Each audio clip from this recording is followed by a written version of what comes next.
into the NHS and schools. We've delivered a deal. We've delivered a deal to tackle illegal migration in the same 4 weeks. In the same 4 weeks, all we've... Prime Minister, when I stand, you've got to sit down. But can I just say to you, you came to me quite rightly and said to me, we want to get through Prime Minister's questions. I'm going to give short answers. Please stick to what you have. Well, Mr. Speaker, there's only one party that's crashed the economy, and they're sitting there. And I noticed this, Mr. Speaker. I noticed this.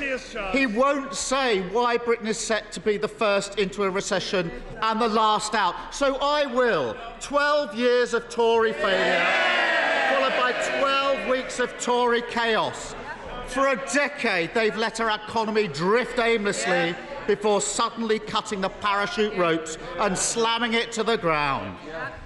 And because of the changes he's made, a typical household will end up with tax increases of £1,400. They don't want to hear about these tax increases of £1,400.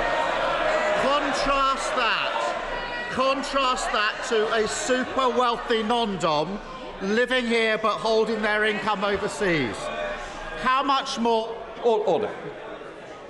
Mr. Young, I don't need any more. I don't need shouting, don't need pointing. You're meant to be a good example when you sit on this front bench. Because you're on the second, don't spoil what you're meant to do. Mr. Speaker, I don't think they want to hear this. Because of the changes he's made, a typical household will end up paying tax increases of £1,400. Contrast that to a super wealthy non-dom living here but holding their income overseas. How much more has he asked them to pay?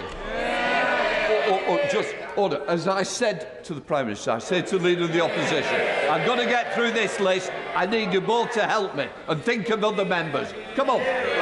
Well, Mr. Speaker, Labour had 13 years